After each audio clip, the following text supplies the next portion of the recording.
it's winter time and Slovenia offers you to ride all year round. That's why I decided to ride near the sea today because of the warmer temperatures.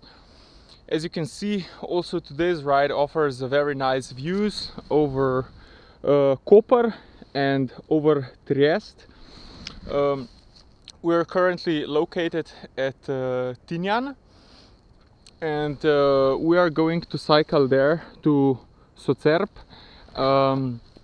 We're gonna have 3 really nice downhills today that you can also ride with a cross-country bike, but they are much more enjoyable if you have a full suspension, maybe enduro bike, because you can really ride harder.